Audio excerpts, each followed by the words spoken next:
Aquí, entonces si quieren hacemos yo me tengo que sentar en esa silla a fuerzas porque me están grabando, pero hacemos circulito aquí, lo hacemos un campamento. Apagamos no, sí, ya no se los con eso tambaleado, ni modo, no se pudo. Pues tenemos que ver el chiquito que me va a dar mucha pena, pero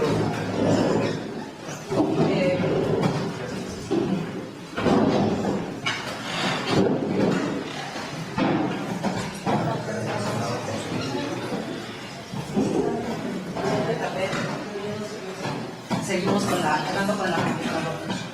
Y la cuarta parte, que yo creo que quizá puede ser una de las más interesantes y que de alguna manera podría ser el punto de partida, es qué pasa con las formas contemporáneas de trabajo, con los cambios que están habiendo en el ámbito laboral. Y ahí, en el caso de México, me refería muy en concreto a la última reforma laboral. Ya somos el doble, entonces voy a hacer otras dos preguntas. La primera fue quiénes de los presentes son artistas y la última es quién tiene seguridad social.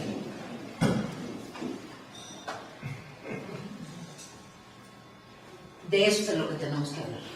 No tenemos que hablar de que si los pintores, ¡ay, la pintura! ¡Ay, no es que eres un artista conceptual! No tienes que dibujar. De lo que tenemos que hablar es de que si a alguien le da una apendicitis, no puede pagarse un hospital. Para mí ese es el tema de fondo en arte y trabajo, sobre todo cuando se trata de hablar del arte como trabajo, no como la gran inspiración, no como el arte beneficia a la sociedad, no, sino de, bueno, yo estudié una carrera y hago un trabajo. ¿En qué consiste ese trabajo? Entonces, la primera pregunta era,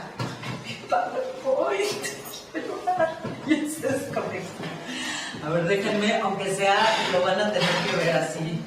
Memes de Carmen Salinas. Meses de investigación de memes de Carmen Salinas. A ver, entonces ahí les ven chiquito. ¿No se puede proyectar? En el proyector no logramos conectar. Ya empezamos tarde, entonces vamos a hacerlo así en chiquito. Y los que no vean no se están perdiendo absolutamente de nada porque son memes de Carmen Salinas. Voy a enseñar algunas obras, igual esas, pero son grandes. Bueno, ¿por qué no? Miren, es que yo no me sentaría en el suelo en un gesto democrático, pero me están. ¿Puedes bajar la cámara? Sí, yo me ya, listo. Todos en el suelo, Montessori, pasen con confianza. Si tú ves las representaciones populares de lo que es el artista, siempre es el artista pobre, el artista bohemio, sin dinero, etcétera, etcétera, que es una imagen del siglo XIX, que responde a una situación histórica concreta. Buscando, no sé si alguien de curioso se haya metido, existe esta página maravillosa que se llama Know Your Meme, que se dedica a rastrear la historia de los memes. Y es un intento por fechar y precisar cuándo se produce un meme, dónde, cuándo se usa con más frecuencia. Entonces, según Know Your Meme, esta imagen que tuvo su pico por ahí del 2012, que es ¿a qué crees que me dedico? No sé si alguien la recuerda. Busqué los que se trataban de arte. Me parece particularmente interesante porque los memes pues, reflejan concepciones sociales de cómo ciertas partes el artista mismo, que es el que hace el meme, asume que diferentes partes de la sociedad están entendiendo su trabajo. Este fue el segundo que hicieron.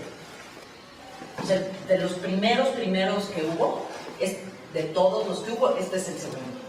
Lo que mis amigos piensan que hago, fumar mota. Lo que mi mamá piensa que hago, y entonces sale un niñito jugando con crayolas. Lo que yo pienso que hago, exacto, lo que la sociedad piensa que hago. Y, o sea, este pobre gordo, exacto, no, ni siquiera es ridículo, ¿no? El tacón de plataforma, la plumita, lo que realmente hago. Y entonces un formato de propuesta de exposición, es decir, lo que hago es llenar formas, solicitud de la beca de no sé qué, tengo que pedir el permiso para exponer en la delegación. Entonces, la pregunta que quiero enseñarles otros, artista, lo que mis amigos piensan que hago, son este tipo aventando montones de dinero, lo que mis papás piensan que hago, y sale, no sé qué tanto alcanzan a ver, sale la chava con su, lo que la sociedad piensa que hago, pinto por dinero. No, bueno, el dios de la tecnología me odia. Es Mercurio retrógrado. Es Mercurio retrógrado, se acaba el 3, afortunadamente, lo tengo muy presente. El 3 de septiembre ya podemos. Sí, pero es que acuérdate que hubo un eclipse anterior y antes del eclipse del sol hubo una de luna y antes de... No voy a llorar desde mi vida, pero lo podría hacer porque lo sentí todos. Lluvia de estrellas, así. Y no, en serio, qué loco, nunca me había pasado con esta... ¿El F5 no Bueno. está funcionando? No. A ver, te dejo a ti encargada. Bueno, entonces está la idea del artista como el artista que gana muchísimo dinero, el artista sofisticado. ¿Sabes qué? Ya de ahí. No, no es cierto, no es cierto. No, porque me están grabando, no puedo quitarlo. Bueno, la idea del artista que gana muchísimo dinero, la idea de el artista extravagante, la idea del artista borracho, bohemio, etcétera. La idea de, si tú buscas la imagen, hice el experimento de artista en su taller, son hombres pintando. Todas son imágenes de hombres con un lienzo y una brocha y por ahí alguno en una computadora. ¿Qué hace un artista? Sería la pregunta que... Por favor, ¿no? Voy a ir más rápido. Lo que mi mamá piensa que hago, que soy Van Gogh, que tengo una relevancia histórica. Lo que hago, y aquí está como presentando, haciendo una presentación a unos ejecutivos. Aquí está lo que les dije, que todo es gente con... Eso es una desgracia. Si a alguien le ha tocado salir en la tele, que vayan a tu taller de la tele, siempre te dicen, ponte a hacer como si estuvieras haciendo algo, ¿no? Entonces tienes que hacer como, agarra un pincel y pon cara qué estás pensando. Entonces aquí sales Carmelita Salinas, el mijito está bien que seas un artista contemporáneo, pero aparte de las becas podrías buscar una manera honesta de vivir. Entonces, otra de las cuestiones que es importante a la hora de, bueno, como hay muchos artistas, ya sabrán que lo que hace un artista, en realidad un 20-30% de su tiempo es la producción artística. Hay una extraña figura que es la esposa de artista. La esposa de artista va a ser un motivo recurrente en esta discusión porque el colectivo Polvo de Gallina Negra incluso instituyeron un premio a la mejor esposa de artista. ¿Por qué es tan importante la esposa de artista? Es una cuestión de división del trabajo. Y puede sonar a risa, pero en realidad, y sobre todo tratándose de mujeres, es una cosa muy seria, por simple y sencilla carga de trabajo. Si nosotros pensamos en la esposa de Cuevas, Berta Cuevas, ahora que está el escándalo de las Cuevas, o pensamos en Olga Tamayo, la esposa de Rufino Tamayo, sobre todo en los primeros años de un artista, cuando el artista no tiene para pagarse algo como esto, necesita alguien que haga el trabajo por él. Si ustedes se leen, por ejemplo, cualquier biografía de Picasso, siempre sale su dealer. Porque el artista no puede hacer todo el trabajo que implica ser artista. Las figuras más notables del genio solitario que estaba en su taller, si el genio solitario hubiera estado en su taller todo el tiempo, no habría sido el genio, seguiría siendo el genio solitario y no sabríamos de su existencia. Es decir, si tú eres una señora que hace artesanías, necesitas horas al día para salirte a la calle a venderlas. Si eres un artista, necesitas que haya críticos que escriban de tu obra, necesitas coleccionistas, necesitas lidiar con curadores, pero antes de que no hubiera, cuando no había curadores, de todas maneras necesitabas montar exposiciones, y las exposiciones es raro que las monte el mismo artista. Un individuo no puede con esa carga de trabajo. Entonces, cuando se habla en los debates recientes sobre qué tipo de trabajo es el arte, uno de los debates grandes e importantes es si el arte es una obra, es un producto que siempre es producto de una colectividad. Cuando el ejemplo de arte conceptual indignante típico, las tapitas de yogur de Gabriel Orozco, ¿no? Gabriel Orozco pone sus tapitas de yogur en la galería en Nueva York y es un caso. Todo el mundo dice, bueno, cualquiera puede ser un artista. En principio, el problema está en el en principio. Si yo, Perico de los Palotes, pongo unas tapitas de yogur en mi sala, no pasa absolutamente nada. Y no es que haya una elusiva complot del mercado, si leen a Blanca González de Proceso o leen a Evelina Lesper, parece que eso existe, pero desafortunadamente no existe. Ojalá existiera, porque entonces sí les podría pasar una tarjeta y decirles vayan a ver a los dueños del complot, y igual ellos les dan chance, ¿no? Pero no, hasta un sistema cortesano es más complejo que eso. Para que haya galería que da esa visibilidad, para que haya un sistema de críticos, hay el trabajo de muchísima gente y ese trabajo es invisible. Es decir, hay secretarias, hay gente que limpia la galería, hay contadores que facturan. Entonces, lo que tú ves como un gesto niño, en realidad está apoyado atrás por el trabajo de un montón de gente. Y ese trabajo, durante mucho tiempo, fue un trabajo femenino, porque es un trabajo doméstico, es un trabajo de reproducción de la vida, ¿no? Entonces, tal cual, la que hacía la cena con la gente importante para que el señor artista, pues era la esposa. La que llevaba las carpetas, todos los que son artistas saben que no hay cosa más, voy a decir groserías, hablo como camionero, no hay cosa más de hueva que la parte es que tienes que documentar tu obra, ¿no? Y los que somos un poco más grandes, no, tengo documentación en Betacam, ¿no? Tengo 120 formatos, tengo fotos de 2 píxeles, pero que era lo que daba la tecnología. Entonces, si tú tienes una persona cuyo único objetivo en la vida es estar guardada en un cuarto, encargándose de actualizar los archivos, pues, me pasó hace poco, que no puede ser, me pidieron para una publicación una foto en alta definición de un performance de hace años. Y entonces yo tenía una foto de las que me imprimes en el súper, de chiquita. Y dije, no, a los señores de la institución gringa no les puedo mandar esto. Y tenía unos negativos, entonces consíguete quién tiene un escáner de negativos. Para mí implicó 3 días de trabajo, porque tuve que ir a fin de semana, consíguete al cuate que tiene el escáner no sirve, esta escena. Si yo tuviera estudio con gente trabajando, le hubiera dicho, Juanita, mándale a Mr. Kirby el archivo. Eso es cuestión de trabajo, esa es una cuestión laboral, y es importante entonces pensar que el artista no es este genio solitario que está creando en su taller y luego por arte de magia ese trabajo se socializa y corre diferentes destinos. De eso vamos a hablar más adelante.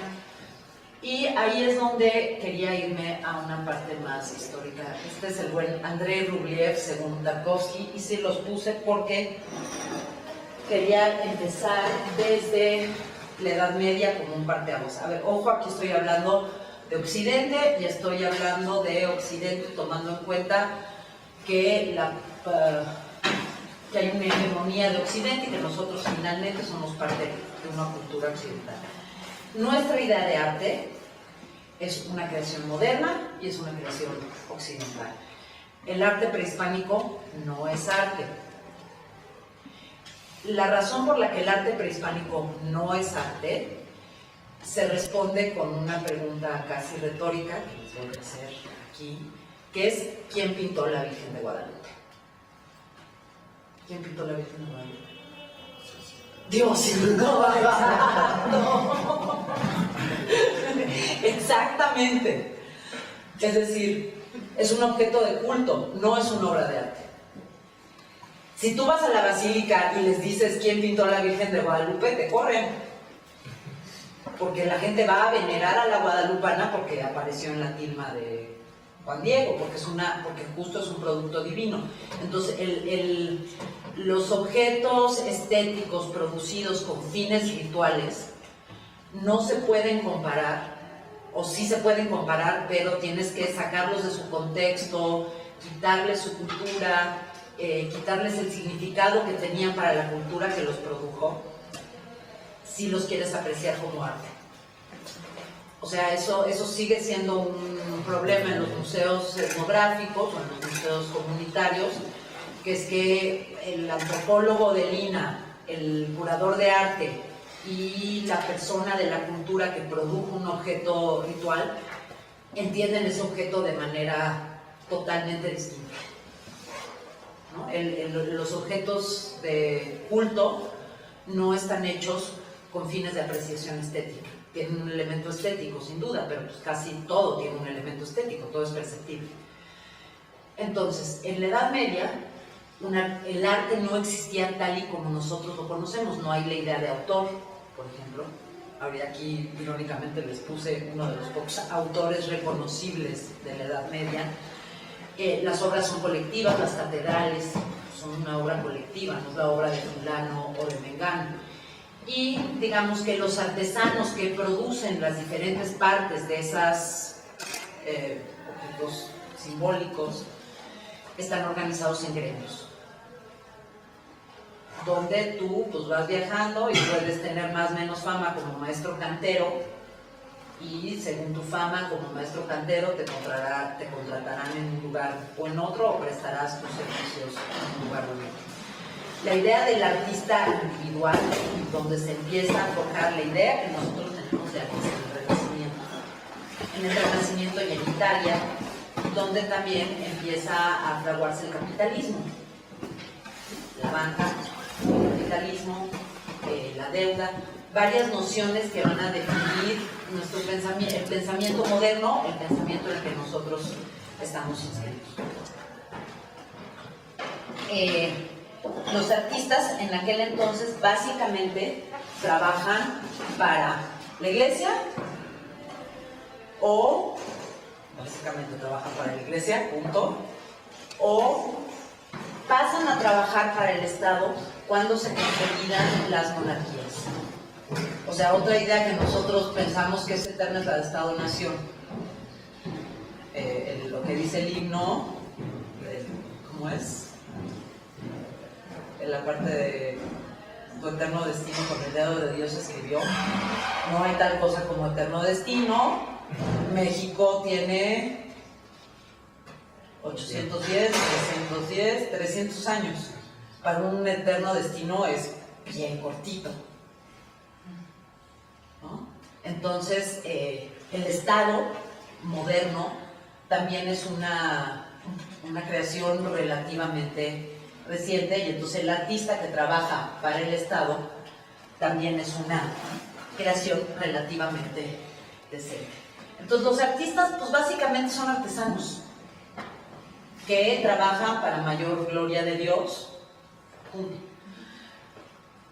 Por ahí del siglo XVIII, después de la Reforma y cuando se estaba fraguando el Estado-Nación moderno, digamos que se hacen más fuertes dos modelos de artistas. Uno, decidí representarlo con Rubens, es el Desembarco de María de Medici, y este sería un pintor emblemático de la Contrarreforma, es decir, del bando católico. Los católicos son iconofílicos, los protestantes son iconoclastas, Y vemos aquí pues estas mujeres carnosas, la reina glorificada, Angelito cachetón, es una imagen apoteósica, católica. Y aquí tenemos una imagen protestante, que son los síndicos del gremio de los pañeros, también son unos señores burgueses pudientes, pero la intención de la imagen creo que es evidente, es totalmente diferente. Ambas son obras de gran formato, pero mientras aquí los señores del gremio se juntan y le compran, le pagan a Rembrandt para que les haga un retrato colectivo, lo están haciendo en una sociedad y en un contexto en los Países Bajos donde básicamente los pintores eran vendedores de imágenes. Estaban en sus talleres, producían sus cuadritos y los vendían afuera de sus casas, ponían sus puestos de tiliches y la gente compraba sus cuadros para decorar sus casas. Al contrario de lo que ocurría con los pintores de corte, que trabajaban para el rey y entonces trabajaban produciendo la imagen oficial de Estado de la monarquía o de la iglesia católica. En las iglesias protestantes se practican las imágenes. Esta es probablemente una de las imágenes más famosas, que son las Meninas de Velázquez, todo el mundo la ha visto muchísimas veces, y es una de las imágenes más famosas de el artista representándose a sí mismo. Y quería aquí comparar tres imágenes porque creo que son emblemáticas de un cambio en el tiempo de la figura del artista. Los artistas, a partir del Renacimiento, por ejemplo, tienen que demostrar la primera justificación de que la pintura no es simplemente es una forma artesanal, es a través de las letras. La pintura poesía, como la pintura la poesía. Porque en la medida en que los pintores conocen a los autores clásicos, conocen de mitología, saben de retórica, son capaces de convencer con imágenes, y como son capaces de convencer con imágenes, son intelectuales, no artesanos. Entonces la primera, digamos, justificación de la superioridad intelectual o de que los artistas pertenecen a otra clase, que no es la clase artesanal, se da por la vía de la argumentación. Y en este caso, que no se trata de un tema mitológico, ni de un tema clásico, se trata de ilustrar un episodio bíblico, es un retrato de familia donde el pintor lo que está haciendo es situarse como parte de la corte. Los reyes están lejos, los reyes están aquí, en este espejito que se ve aquí atrás. Finalmente son los espectadores de la imagen, su mirada es la que abarca la imagen, pero el pintor se incluye con las hijas del rey, con los bufones, con el perro, es un cortesano. Y está en el centro, digamos, si viéramos un plano desde arriba de esta imagen, el pintor pertenece a ese mundo de la corte. Ya para esta imagen, la familia de Carlos IV de Goya, principios del siglo XIX, Carlos IV que dentro de muy poco tiempo iba a tener que ceder el trono porque llega la invasión de Napoleón a España.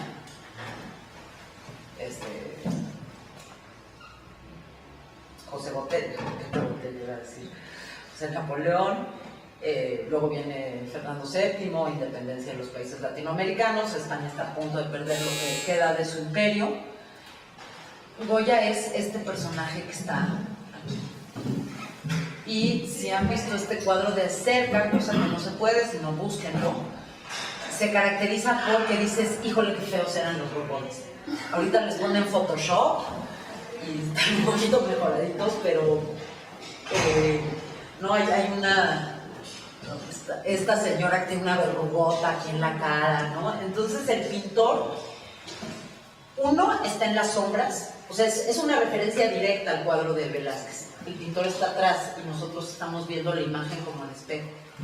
Pero aquí uno ya no es la servidumbre, ya no es el pintor diciendo soy parte de la corte, sino es el pintor diciendo te voy a enseñar cómo son estos. está afirmando cierto grado de independencia. Y aparte de afirmar cierto grado de independencia, está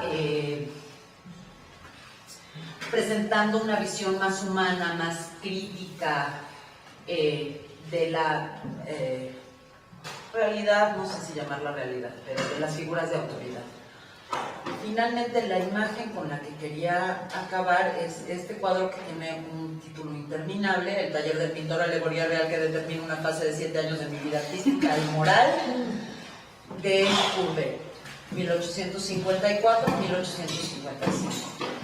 Este cuadro, que es igual de célebre que las Meninas, me voy a detener en este cuadro un poquito más porque tiene mucho más que ver con la idea de artista que tenemos ahorita. Courbet para entonces ya había producido un escándalo, de toda su juventud no lo aceptan en los salones, lo rechazan como durante 8 años.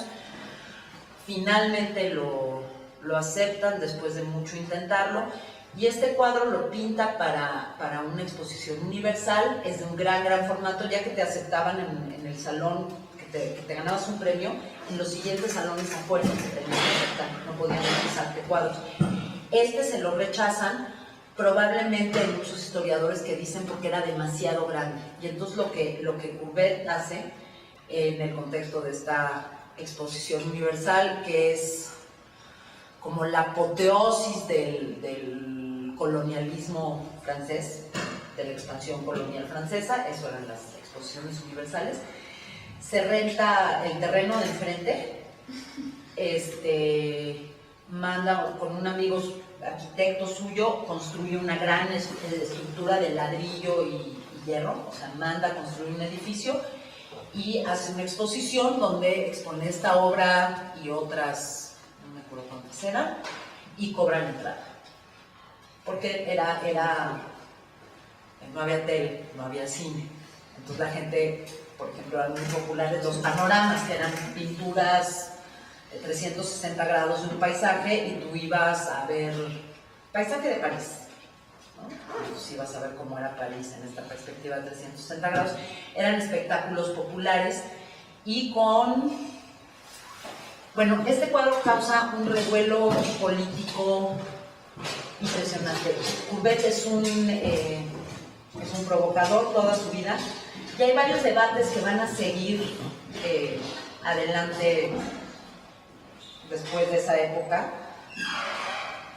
que siguen vigentes hasta nuestros días. El primer problema es, él le pone ese título a propósito para que la gente dude. Alegoría real, no, pues, o es real o es una alegoría. Y lo que es escandaloso para la época de este arte es precisamente el surrealismo. La gente que pinta es fea. No son sueños orientales, está pintando gente real.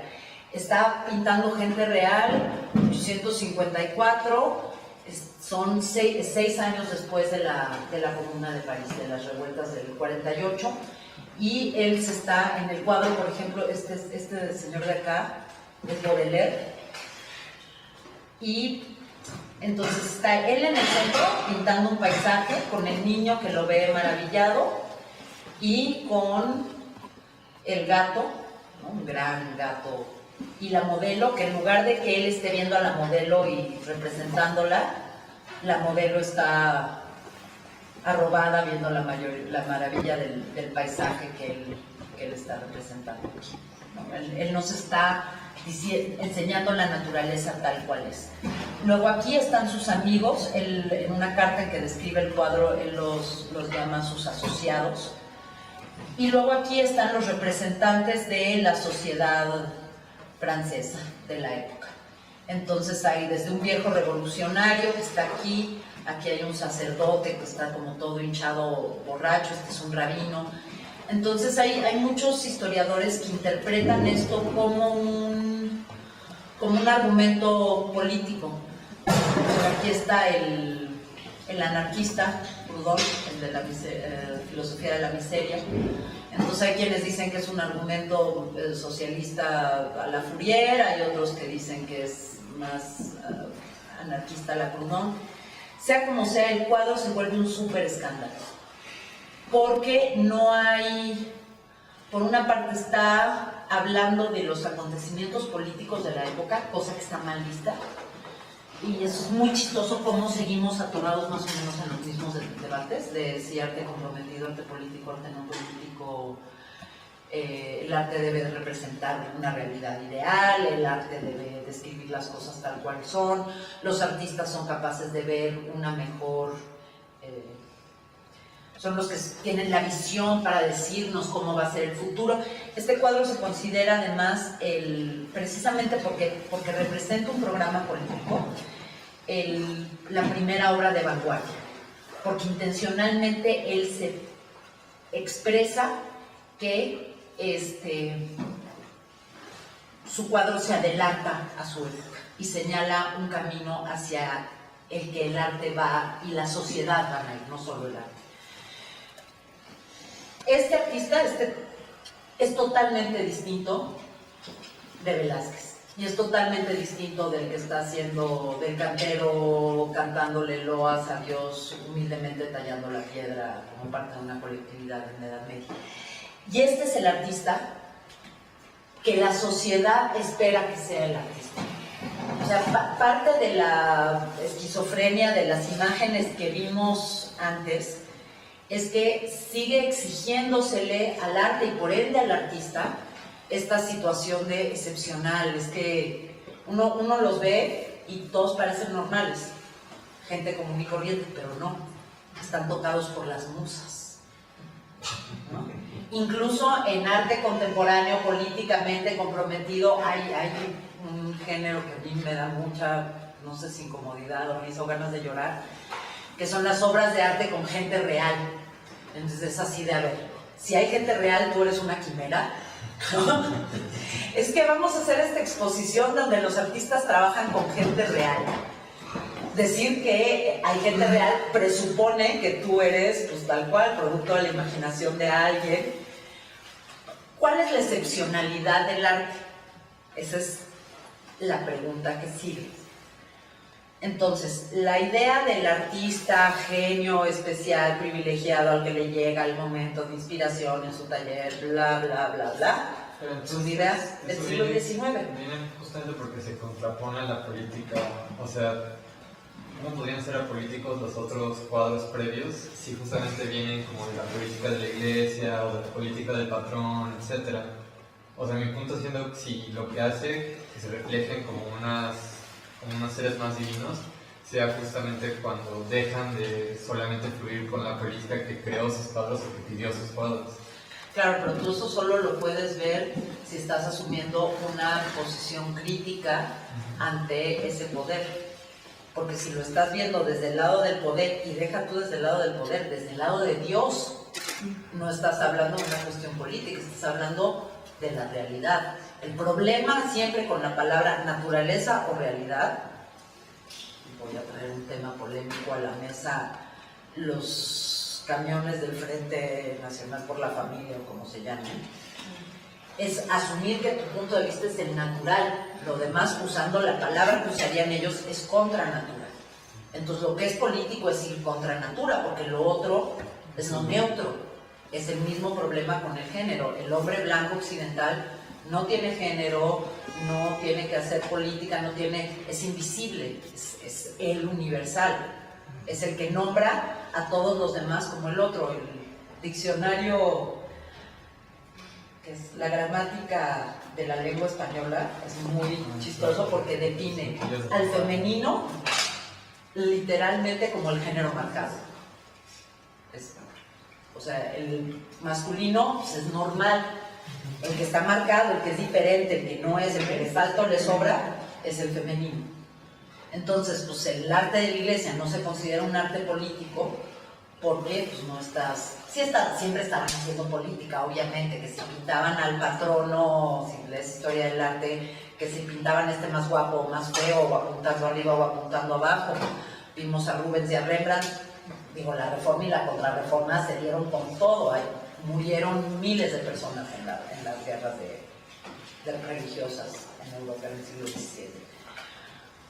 pero no está esta cosa intencional de voy a abrir esto al público, lo único que tienes que hacer para entrar es pagarme, o sea, no tienes que entrar a la corte, no tienes que estar en Versalles. O sea, para llegar a Versalles no pagabas tu boleto y entrabas. Te lo traigo yo. ¿No? Aquí hay esta cosa burguesa, pero democrática, de cualquiera puede entrar y cualquiera, son ellos los que están retratados en el cuadro, que sea manera de alegoría, son los amigos y parientes de este señor, ¿no? Y eso es además en la escala de la pintura histórica, pero ese es otro tema, me podría clavar horas, pero se nos va. Entonces, si nos deshacemos de esta idea de que el artista es un genio que está ya en la revolución, o que está viendo el futuro, o que, sino como un trabajador, ¿qué hace exactamente? No un hacedor, porque estamos suponiendo que está en un sistema capitalista, no estoy juzgándolo como bueno, malo, regular, lo que sea, sino como alguien que tiene que intercambiar su trabajo por dinero. ¿Qué tipo de trabajador es un artista? Esa sería la pregunta que sigue. ¿Es un empleado? ¿Es un empresario? ¿O es un profesional independiente? ¿Sus mantienen un profesional? Depende de dónde estés, ¿no? En qué punto estés. Para Hacienda está el de profesional independiente. Depende.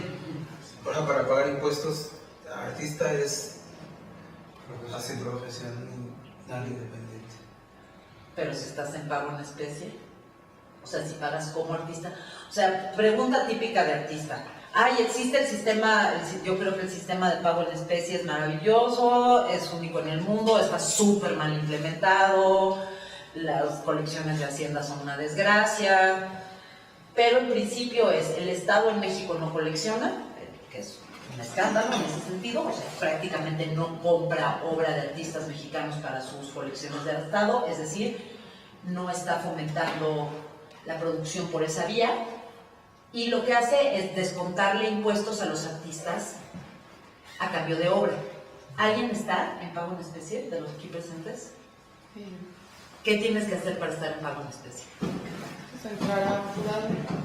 Sí, pero si tú vives de dar clases y aparte haces obra pero no la vendes, ¿puedes No, estar? no puedes dar clases. No. Tienes prohibido recibir cualquier otra. Bueno, ¿Si lo hagas por debajo, no?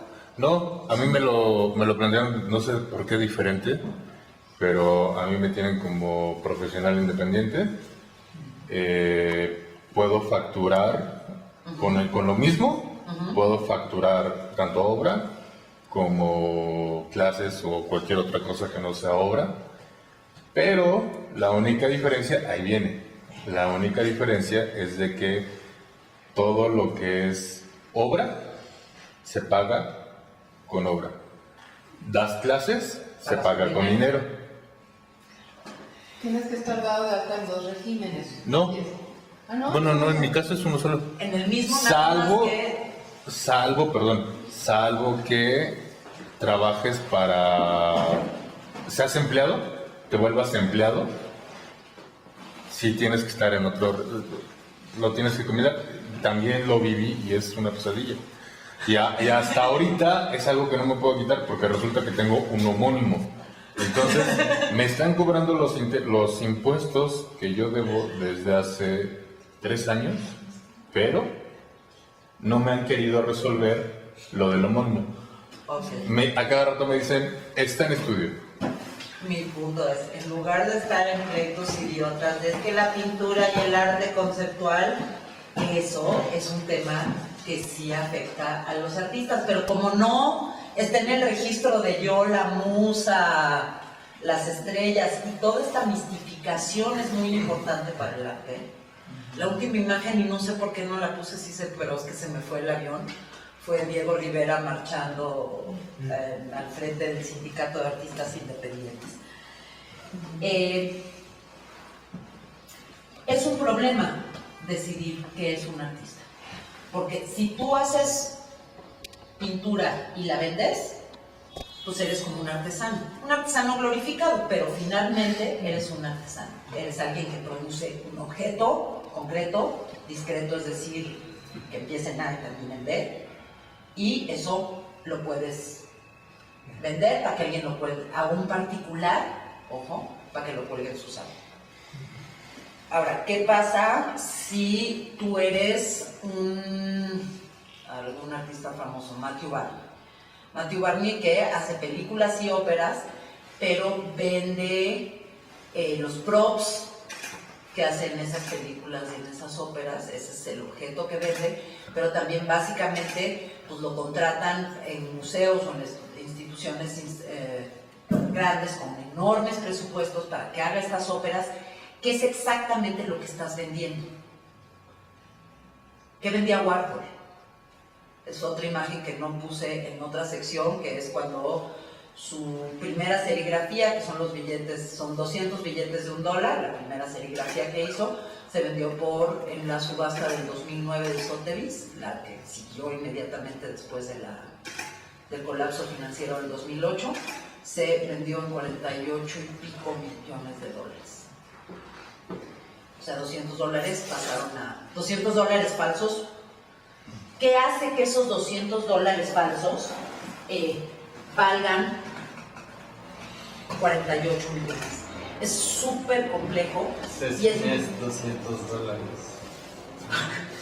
Es muy cuando en Hollywood le encanta, por ejemplo, esta idea de el galerista deshonesto y el mundo del arte traidor y malvado, donde se mueven millones de dineros. A la prensa le encanta. Los únicos noticias de arte que llegan a primera plana son: se vendió por miles de millones de... Sí, concretan la cantidad, pero no se ve lo detrás. No se ve lo de atrás, que existe la falsísima idea que de un grupo donde pregunté y nadie, sino alguien le da apendicitis aquí ahorita, nadie tiene el seguro médico para que lo atiendan en un hospital privado y ni siquiera tiene IMSS y ni siquiera tiene ISSSTE. Esos millones de dólares son la percepción del valor del arte cuando la gente que vive del arte vive en una situación súper precaria, aunque hay casos muy excepcionales, estadísticamente es de risa loca cuánta gente es el 1%, se repite, y más chiquito. La que alcanza estas grandes fortunas que existen en la fantasía de cómo viven los artistas. Además, la pregunta, y es muy importante, ¿vendiendo qué? Porque lo que vale de esa serigrafía no es la serigrafía. Ahí te puedo agregar algo. Sí. He vivido una situación donde, por azares del destino, bueno, no cuento con seguros, necesitaba una operación. Pasé en este sistema de que te hacen tu estatus socioeconómico y tal. El hecho de ser artista es como tú no puedes pedir una clave cero de precariedad porque eres artista. Claro. Y tú, o sea, para pedir una clave cero tienes que venir tienes que verte pobre, tienes que verte jodido, ignorante, inculto, y hasta la fecha sigo presentando, bueno, de hecho ya me la bloquearon, ¿no? Pero me dicen, ¿tú por qué pagas? Digo, ¿tú por qué tienes la clave cero? Porque no tengo ingresos, o sea, para el gobierno soy incapacitado. O sea, ¿de dónde quieres? O sea, ¿de dónde, no? Vivo de milagro. Y lo que decían era no te ves jodido. Y es como, y eres artista. Quiere decir, eres de clase media para arriba, porque tienes cierto capital cultural, que ese capital cultural sea inconvertible a efectivo y que no puedas pagar la renta. Me encantaría así de, mire, no tengo para la renta, pero le puedo dar unas clases de historia del arte que... ¿Quiere que le hable de Courbet? Vale. Pues sí, es como pura confabulación de estados económicos y culturales, ¿no? No hay complot, no hay malos, no. No, pues no estoy diciendo que nadie lo confabule, simplemente es un efecto natural de las personas. Creo que en lugar de que a la hora de preguntar, hay dos partes que para mí en lo personal son muy importantes. Una, ¿por qué nos cuesta tanto hablar de esto si todo el mundo está en la misma situación?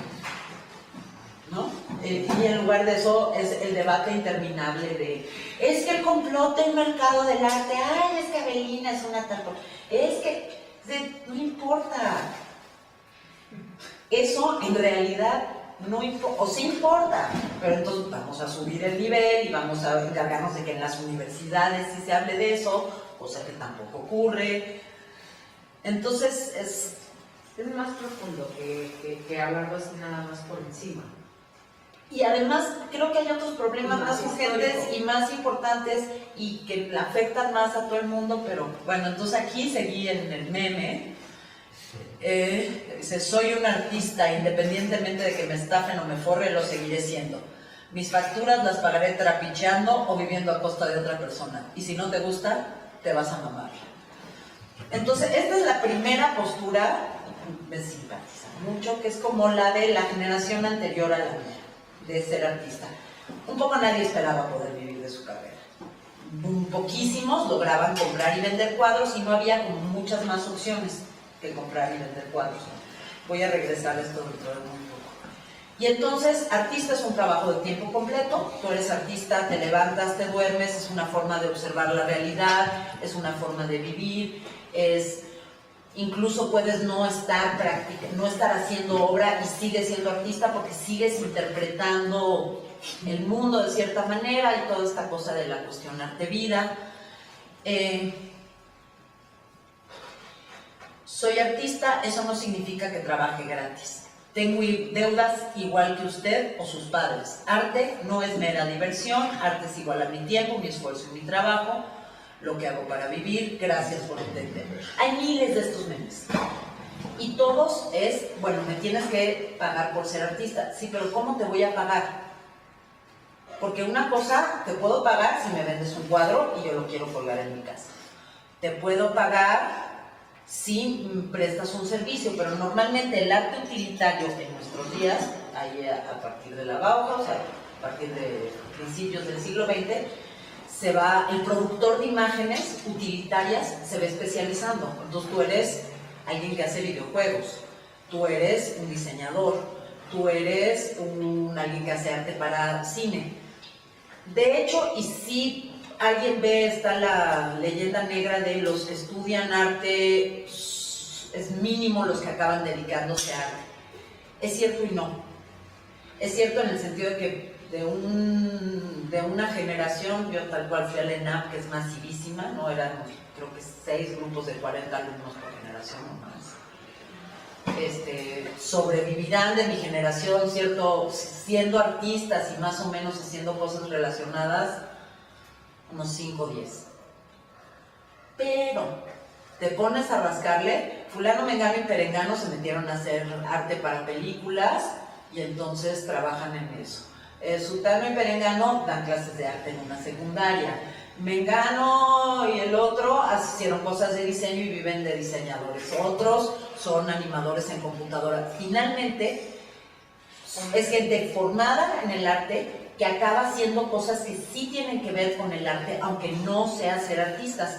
Y luego está todo este ejército que les mencionaba, de gente que trabaja tras bambalinas. Los que trabajan o sea, el porcentaje de gente que estudió arte, que está trabajando en gestión de cultura, es enorme. Porque es donde hay trabajo y también es una forma de producir la obra. Lo que me llama la atención de esto es la confusión, esto también es de risa loca, soy artista, trabajador A del arte. Mi trabajo lo hago con pasión, dedicación y lo disfruto mucho. Como tú, trato de hacerlo bien. Puede ser que mi vida te parezca fácil porque me divierto haciendo lo que me gusta. Mi trabajo es igual de serio como cualquier otro, vivo gracias a él. músico, actor, actriz, escritora, pintora, cineasta, DJ, bailarín, fotógrafo, escultor, compositor, poeta, director, tatuador, malabarista, curador, etc. No trabajo gratis ni tampoco me pidas que lo rebaje. Pagamos impuestos, renta, comemos, mantenemos familia y tenemos gastos. Gracias por entenderme y siempre estaré feliz de venderte mi trabajo. Tampoco está especificando cómo va a vender su trabajo, que es el problema. El problema no es, en el capitalismo todo el mundo vende su trabajo. La cuestión es cómo lo vende. Lo vende por hora, lo vende por producto terminado, lo vende en outsourcing, lo vende por contrato interino, lo vende cobrando por honorarios. Y de todas estas, mi favorita, vamos a ver otras dos más. Este texto, es un texto muy, muy famoso de las Guerrilla Girls, es un grupo de arte feminista, y se llama Las ventajas de ser una artista mujer. No sé quién, ¿alguien lo ha leído? Uy, es una joya. Y hay muchas, me pareció bueno porque hay muchas que lo pueden traducir, que se podrían incluir como ser artista mexicano, o es muy irónico y se refiere, yo creo que a muchas de las condiciones laborales que enfrentan los artistas. Si eres artista mujer, pues tienes la ventaja de que trabajas sin la presión del éxito, no tienes que exponer por nombres, porque siempre estás en exposiciones de... Las mujeres se exponen. Tienes un escape del mundo del arte porque tienes 4 trabajos freelance, no estás todo el tiempo con artistas. Sabes que puedes tener una carrera después de que cumples 80 años. Estás segura de que hagas lo que hagas, tu obra va a ser considerada femenina. Si salen de México, lo tienen garantizado. Van a ser latinos. Nadie puede tener ideas generales, ¿no? Eres latino. Y como mujer, bueno. No vas a quedar atrapada en una carrera académica y a tener una plaza. Vas a ver cómo tus ideas viven en la obra de los demás. Tienes la oportunidad dorada de escoger entre tu carrera y tu maternidad. No cualquiera tiene esa ventaja.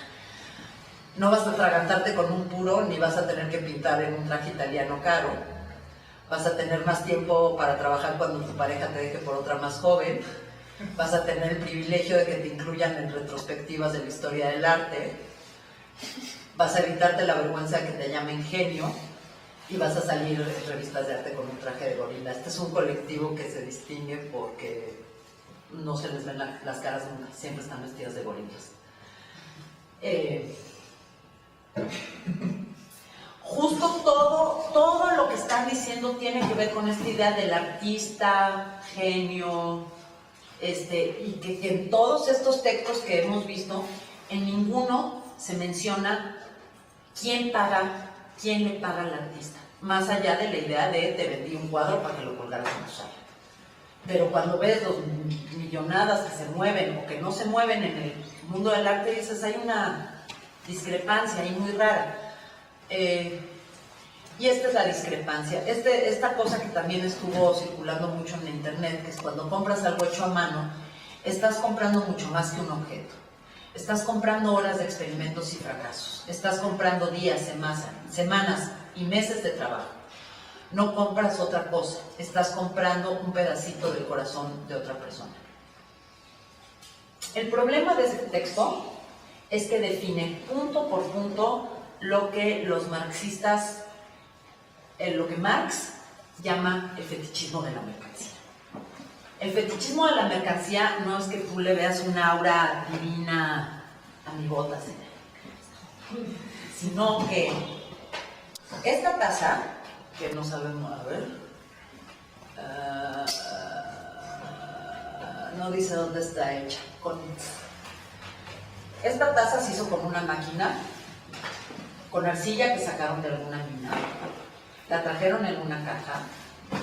Y cada una de las personas que trabajó sacando la arcilla de la mina, el que se inventó la máquina, el horno en el que la cocieron, cada una de esas personas puso su corazón. O sea, este rollo, cuando compras algo, estás comprando mucho más que un objeto, estás comprando horas de experimentos y fracasos. Cuando compras cualquier cosa, Absolutamente todo lo que compramos es resultado de un proceso de producción. Las frutas y las verduras son los sueños y los fracasos de un agricultor y son los sueños y los fracasos del bodeguero de la central de abastos. ¿No? La formulación marxista clásica es el fetichismo de la mercancía, es que presenta las relaciones entre personas como relaciones entre cosas. Eso es lo que hace el dinero. Compara dos cosas, cuando en realidad la relación entre esas dos cosas son relaciones entre personas, porque son cadenas productivas. Esto es importante y quería destacarlo por qué pasa en el mundo actual. Digamos, hace una generación, les decía, en la generación anterior traían el rollo de el arte y la vida, lo tenemos súper asumido, vamos a vivir de vender tortas, hacer lo que podamos, por las tardes soy artista, y a 4 o 5 les irá mejor, venderán en el jardín del arte, o se conseguirán una galería, pero no hablábamos, por ejemplo, de en los años 80, hace 30 años, un dentista podía comprar arte. Podía comprar arte de artistas que se consideraban importantes y tenerlo colgado. La clase media tenía un poder adquisitivo suficiente para comprar, digamos, arte en el mercado primario, es decir, arte contemporáneo, arte que se produce. Los graba, hace rato mencionaba Cuevas, la gente tenía grabaditos de Cuevas en su casa. Ahorita comprar obra de un artista importante se vuelve prácticamente impensable, porque los precios son mucho más altos. ¿Qué pasó en medio? Ahí tenía que poner, esta cita fue de que el arte lleve el progreso, no nada más a un plano económico, sino a un plano que esté vinculado con la retribución inmediata que necesita el progreso, porque el progreso también es humanista, el progreso es artístico y es cultural y genera muchísimo arraigo, genera muchísima lealtad con los valores humanos que en este momento son tan necesarios, dijo. No fue Cantinflas. No, bueno, sí. Es el discurso de la cultura, antídoto contra la violencia, de doña Belina Lesper, junto a Rubiel Ávila, inaugurando su exposición en el Estado de México, en el Museo de Arte Contemporáneo de Toluca, la semana pasada. ¿En serio? En serio. No, bueno. No, bueno, por ejemplo, la política de Estado actual en México, si alguien se tuvo la paciencia de leerse la reforma a la ley de, bueno, la nueva ley de cultura, la Secretaría de Cultura, tiene dos caminos. Seguimos atrapados un poco entre como visión de Estado o como cómo se caracteriza socialmente nuestro trabajo. Estamos entre Rubens y Rembrandt. Por una parte está el artista de Estado. ¿Qué le está pidiendo el Estado al artista? Más y nada menos que acabe con la violencia. Sí, ahorita. ¿Por qué? Porque la cultura además, digo, esto es cultura, las teles es cultura, esas botellas de agua son cultura. Pero la cultura, como las bellas artes, tiene esta cosa que suponemos, yo creo que sí la tienen, pero ¿cómo la tienen? O sea, ¿cómo la cultura acaba con la violencia? Así como por arte de magia le pones a alguien un cuadro y se apacigua. O alguien lo pones a pintar y se apacigua. O alguien lo pones a pintar y se apacigua si está muerto de hambre, si no cambias ninguna otra condición. Pero sigue habiendo una idea de que el Estado debe pagar por el arte porque el arte tiene ciertas virtudes, o que una corporación puede pagar por el arte porque el arte puede hacer cosas que tienen mucho más que ver con el señor Courbet en su estudio que con cualquier, y si se van a, que con cualquier cosa que confrontemos ahorita, si se van a esa pregunta última de por qué se paga por el arte, ¿tú qué crees que hace el arte? Hay muy poco espacio antes de que lleguemos a un muro de preconcepciones. Creo que es una pregunta muy importante que hacerse y que no nos hacemos suficiente. Por otra parte está el artista de mercado. Y el artista de un mercado que, ¿quién sabe cuál es? Porque ese está el mercado del jardín del arte, está el mercado nacional, está el mercado internacional. El que tiene la visibilidad es el gran mercado internacional, el gran mercado secundario internacional. Es decir, el artista vende su obra y ya que ese es el mercado secundario, ya que la obra entró a un circuito de compraventa, es cuando realmente se empieza a valorar, y normalmente las obras de hecho por $1,000 son en mercado secundario. Es muy raro el artista que en mercado primario, muy raro a nivel internacional y más raro que estos artistas que tienen éxito financiero, que venden su obra a grandes precios. A menos que sea el mercado, luego como Jeff Koons. O sea, Jeff Koons y Damien Hirst son casos totalmente excepcionales, y es todavía más excepcional Damien Hirst porque lo que hizo fue ponerle una trampa al mercado, haciendo un cortocircuito entre el mercado primario y secundario, pero eso es un truco que puede hacer una persona una vez. Sí. No es algo que va a cambiar el sistema. Eso lo vamos a ver en las otras sesiones. Ojalá vean. Se va a poner bueno. No, de lo que quería hablar ahorita, bajé una serie de infografías muy rústicas. Creí que iba a haber más juventud, pero de todas maneras, entonces iba a decir ustedes los millennials. No, la gente le echa la culpa a los millennials, que también me parece como muy raro, como cuando me decían, es que tu generación, mi generación me caían mal todos, me caen mejor los millennials. Y también hay muchos que me caen mal. No, lo que sí pasó fue le dicen precarización, y hay un artista que es muy chistoso porque le gusta hablar de la precarización del trabajo del artista, como si en algún momento los artistas hubieran ido a trabajar de 9 a 5 en una oficina y hubieran tenido prestaciones y seguridad social. Eso no ocurrió nunca. Lo que sí ocurrió es que todo el demás trabajo se fue pareciendo más al de los artistas. No importa si empezaron a decirle trabajo inmaterial, si tiene que ver con el outsourcing, hay muchísimos factores y tiene muchísimos nombres distintos: trabajo creativo, industrias creativas, economías del conocimiento, economías de la experiencia. Hay una larga lista de nombres que tipifican esta forma de trabajo, que básicamente está encarnada, y es muy curioso, por la figura del millennial. Y además les venden que es porque a ellos les gusta, que esa es la parte más esquizofrénica. Entonces, infografía: los baby boomers, 50-60, es el estado de bienestar, son disciplinados, son protocolarios, y creen que la experiencia es igual a ser más capaces de hacer algo, ¿no? Son los viejitos, mandones. La generación X, que sería la mía, son ambiciosos y competitivos y creen que tener dinero es igual al éxito. Todos. Millennials, ¿no? Son narcisistas, emprendedores e impacientes. ¿Qué quiere decir ser narcisista, emprendedor e impaciente en términos de trabajo? Valoran los horarios flexibles que les dejan tiempo libre para su vida personal. Es decir, te contrato por honorarios, trabajas en tu casa, y si te hablo a las 4 de la mañana a decirte qué crees urge, te chingas, porque no tienes horarios. Y además porque la empresa ya no te va a poner la computadora, ni va a pagar la electricidad, eso lo vas a pagar tú. Y aparte no hay un contador de la empresa, que es el que haga la contabilidad, tú tienes que contratar a tu propio contador. Entonces valoran la flexibilidad. Los artistas siempre han vivido así. Lo que no pasaba antes es que el resto de la sociedad viviera así. Hay competencia. Consideran el trabajo como un medio para su propio desarrollo, es decir, no hay diferencia entre vida profesional y vida personal. La tarea tiene que ser interesante, creativa. El compromiso es más para consigo mismos que para la empresa que las ha contratado, porque los contratan a prueba durante 3 meses, con medio salario, y luego los corren. Entonces, pues no.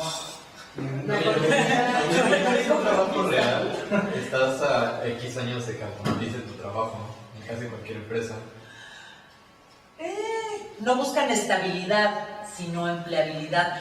A mí lo que me pareció demencial de esto es cómo le echan la culpa a una generación. ¿no? En lugar de decir, oigan, deshicieron los derechos de los trabajadores, ya no hay sindicatos y los que hay son charros, no hay estado de bienestar. Ay, es que los millennials les gusta ser libres, están chavos. ¿Cuál es el otro material?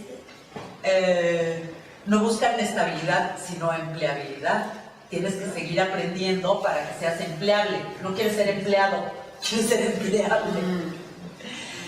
Se vinculan emocionalmente con los proyectos, necesitan feedback constantemente. Tal cual es la descripción de un trabajador precario. Y es la descripción de lo interesante del artista, es que fue el modelo para ver cómo podías volver glamuroso y vender este modelo laboral, que es justo la bronca que tuviste tú. Tú vives bien, chavo, eres artista. ¿Sabes lo que es la buena vida?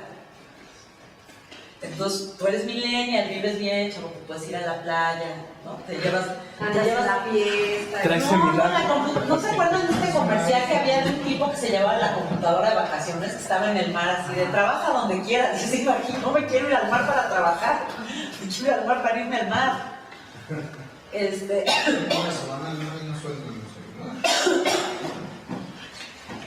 Pero tú, si estás trabajando en cualquier proyecto de finance, tárdate 48 horas en contestar. Y se ponen hechos unos frutos y te dicen, ¿dónde estás? ¿Por qué no me has contestado? O se te cae el trabajo. O sea, te cae el trabajo porque hay 120 más que están dispuestos a aceptar ese trabajo sí.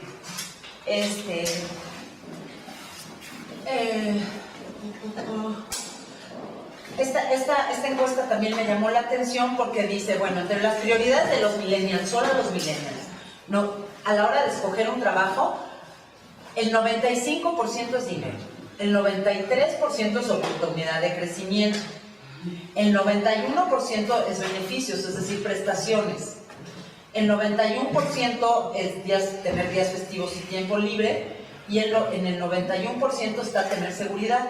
Entonces, esta encuesta contradice fehacientemente absolutamente todo lo que nos acaban de decir. Que es lógico, porque pues ¿quién no va a querer tener cierta seguridad, tiempo libre? Y bueno, aquí hay unos millennials periodistas súper contentos de trabajar como millennials. La cantidad de documentales que hay, por ejemplo, o cosas como de publicidad de lo que implica ser un trabajador creativo, lo padre que es ser tu propia empresa, es brutal. O sea, hay una campaña de propaganda y de alguna manera es como si se hubiera cumplido como pesadilla el sueño de Proudhon y el sueño de los del 68. Todo hombre es un artista. Todos vivimos como artistas, todos pueden ser creativos en la chamba, todos trabajan en una oficina abierta, le hablas de tú a tu jefe. Buena onda.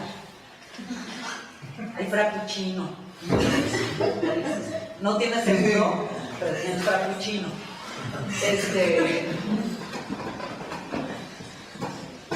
Como yo quería dejar en lo que va a consistir esta plática, se supone que es una introducción un poco a las otras pláticas, pero que también funciona independientemente. Y a mí me gustaría cerrar con 2 o 3 preguntas que dejo abiertas a cada cual, como a partir de esta reflexión. Lo que vamos a hacer en el curso va a ser básicamente revisiones de listas tomando en cuenta esta idea de que la obra de arte nunca la produce un individuo, sino que siempre es producto de una colectividad, no porque el individuo pertenezca a una cultura, en un sistema, en un sentido así abstracto, sino por eso, porque necesitas que alguien te haga la carpeta, que alguien se choree el galerista, que alguien te represente ante el museo. En ese sentido práctico, duro, es una labor colectiva. Lo que vamos a hacer es básicamente una revisión de los tipos de mercado que hay, que implica, por ejemplo, preguntarse, bueno, voy a hacer una exposición, ¿qué onda? ¿Yo pago o me pagan? ¿No? Yo estoy alquilando un lugar, si estoy alquilando un lugar, ¿qué estoy alquilando? si me van a pagar, cómo me pagan. En México es un desastre, o sea, en lugares donde está más organizado, por ejemplo, si una institución a un artista le paga por hacer un proyecto y luego el artista vende ese proyecto, hay contratos que dicen, si tú vendes, este museo público te pagó $1,000 de producción de esta pieza y tú la vendiste en 5,000, bueno, pues tienes que darle 20% al museo. Mientras que aquí, pues es súper difícil de averiguar. Aquí normalmente, la verdad, el artista acaba pagando. O sea, aquí es rarísimo, es otra pelea que hay que dar, que te paguen honorarios por trabajar, incluso las instituciones públicas. Aunque hablemos en términos de mercado, hay muchos mercados. Eso, hay un mercado local, hay un mercado internacional, hay un mercado que tiene más prestigio artístico porque tiene implicaciones históricas, hay otro que es más decorativo. La idea es no juzgar ninguno de ellos, sino juntarnos a hacer una lista de todas las opciones laborales que realmente tiene un artista. Y luego está la idea del arte como prestación de servicios. O sea, los museos cada vez más son lugares que montan acontecimientos, no que coleccionan chivas. Entonces, por eso cada vez hay más performance, por eso hay más museos que lo que miden es su éxito por números de visitantes. Entonces, igual no es el blockbuster de Warhol, son las exposiciones que atraen mucha gente, sino estos que tienen programas de performance o arte joven.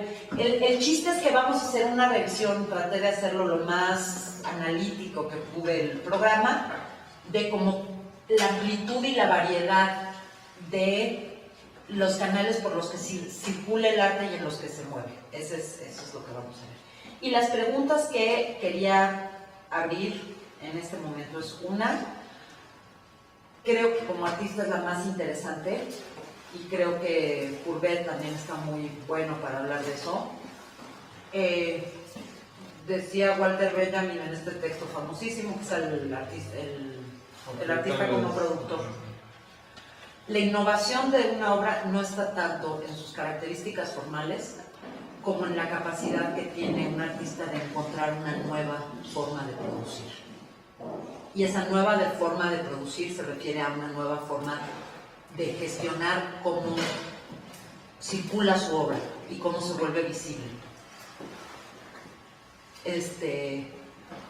La pintura o la tapita de yogur, da igual, son solo una partecita de la obra. La obra de alguna manera es todo lo demás. Entonces creo que hay, para los artistas que trabajan como artistas, uno de los campos de producción interesantes que está abierto en este momento es cómo produces esa parte, cómo te produces a ti mismo, cómo produces tu imagen de artista. Por ejemplo, de las cosas que vamos a hablar es branding, el artista como marca. La otra pregunta que me parece interesante es ¿qué pasa con este artista como trabajador que se vuelve el creativo y que entonces no es que el artista se precarice, es que como les decía, toda la sociedad, o una parte importante, digamos, de la clase media, en México siempre han estado en posiciones muy precarias, aunque no tanto, nunca tuvimos una clase media grande como en Estados Unidos. ¿Qué formas de organización hay relacionadas al trabajo? No sé si se enteraron de los dimes y diretes que hubo en la Bienal de Fotografía, que echaron muchos gritos y sombrerazos. Una de las cosas que para mí fue muy fuerte es que los que echaban gritos y sombrerazos sobre todo eran fotoreporteros que se han quedado sin chamba. No, pero es fuertísimo, porque nunca dijeron, oye, yo me formé jugándome la vida, metiéndome a zonas de conflicto, y ahora el periódico baja imágenes de internet y no me paga, ¿no? Entonces, en lugar de decir eso y poner eso, como que les dio pena y se agarraron como tono de superioridad moral y se agarraron en la discusión más árida del mundo desde la confrontación. Entonces creo que sería mucho, que hay una discusión muy grande que tener, no solo entre artistas, sino entre productores culturales en general, que se refiere a cómo estamos produciendo y trabajando y organizando nuestra vida, y que sí vale la pena tomarla en cuenta. Y la otra es, digamos, una parte más de especulación académica, hay mucho escrito sobre el tema, si alguien quiere bibliografía, Facebook soy Pilar Villela, nada más me dicen de la Fundación Marín y ya sé quiénes son, porque luego no acepto gente que no conozco, pero si me echan un mensajito, si quieren bibliografía sobre un tema o les interesa, también tengo una página en Facebook de este proyecto que se llama La Empresa Soy Yo, si quieren seguirla, donde subo un montón de noticias sobre el trabajo, cómo está cambiando el campo laboral. Es la pregunta de, bueno, si todo el mundo es creativo, si las empresas hacen publicidad, si todo es imagen, si existe, todo el mundo tiene una cámara, ¿qué es el arte? ¿Qué queda del arte? Y creo que eso está directamente vinculado con qué quiere decir trabajar como artista. Entonces, creo que el tema sí toca desde las vidas personales hasta la definición de la disciplina misma, y por eso vale la pena, como, más allá del, no les voy a dar la receta de cómo tener fama y fortuna como artista. Gracias.